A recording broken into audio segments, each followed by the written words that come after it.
The game crashed, All of his co-workers were gone. which was What could very it mean? strange. Stanley decided to go to the meeting room. Perhaps he had simply missed a memo.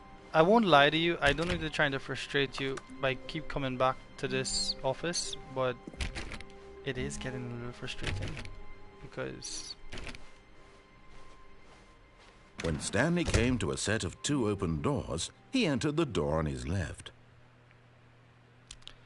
I don't know what to say. I mean, I don't know what fucking door to go through right now. I don't know. I go through here, I end up dying. So let's just see what happens.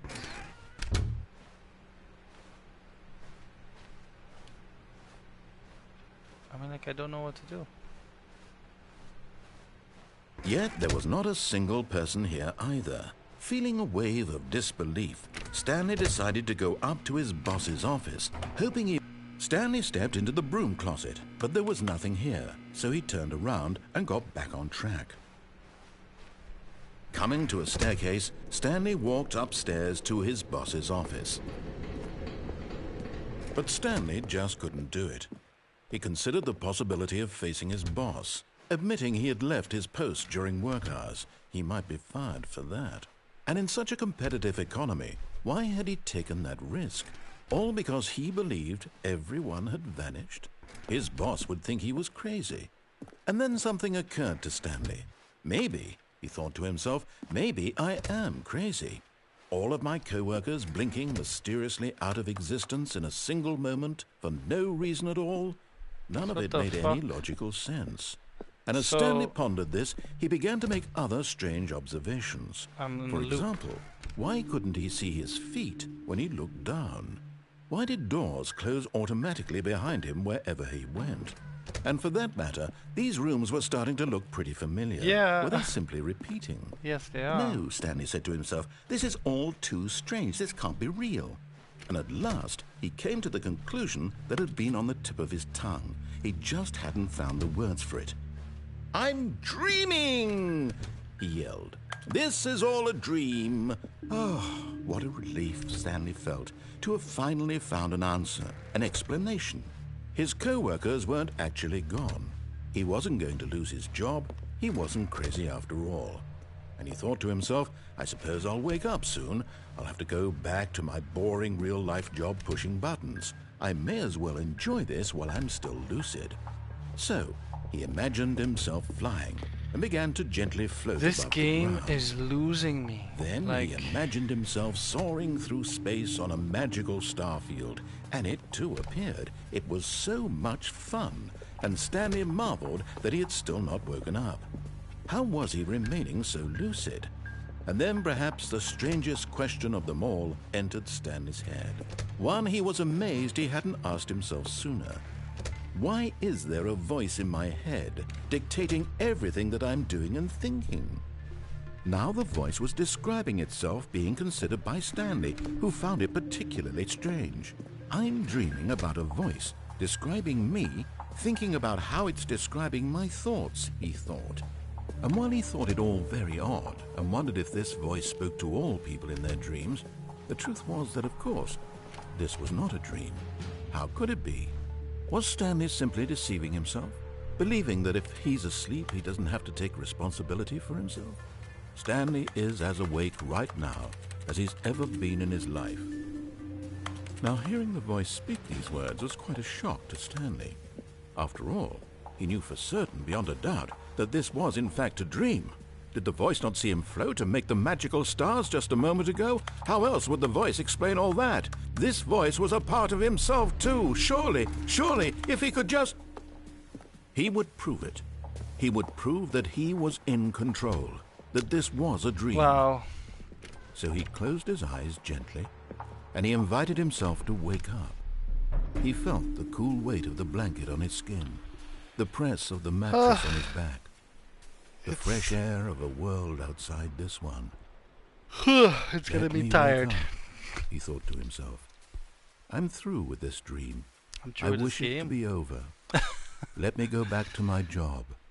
Let me continue pushing the buttons. Please. It's all I want. What the I want my apartment, and my wife, and my job, All I want is my life exactly the way it's always been. My life is normal. I am normal. Everything will be fine. I am okay.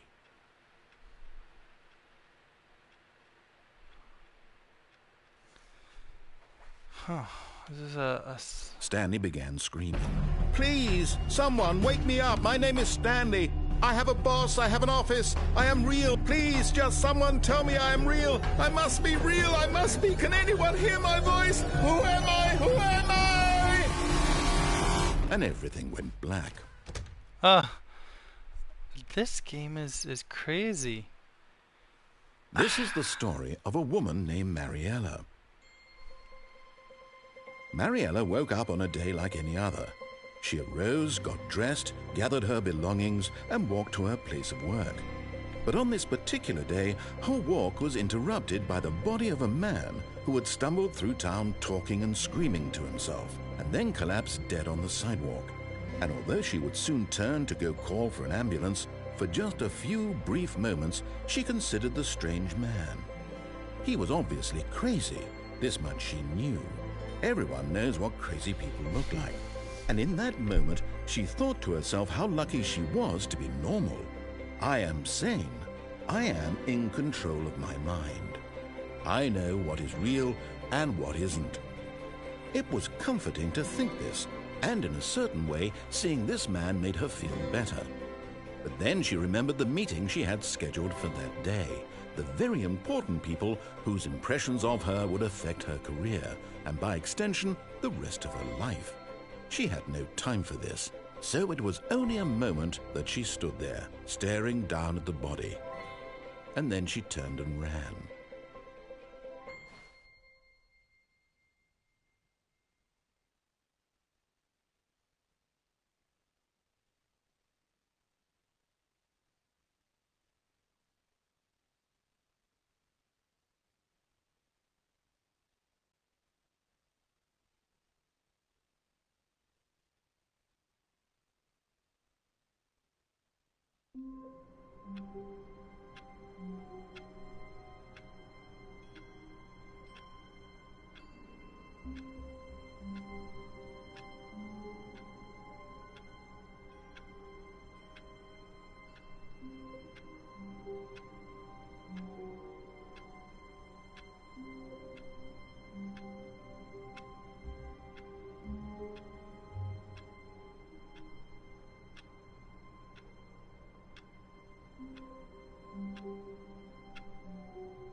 I don't even know what to say, what to do.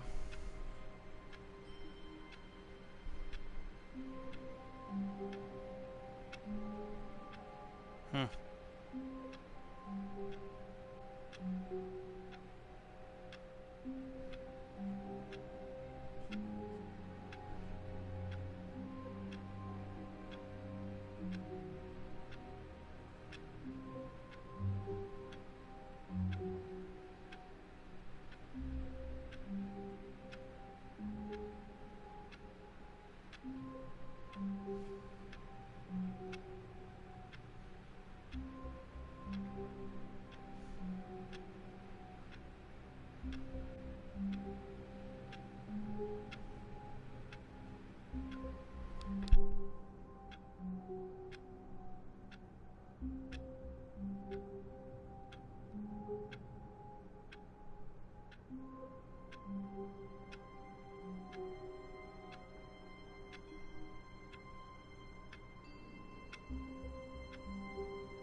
Yeah, fuck this game. Let's go play some Warzone, I guess.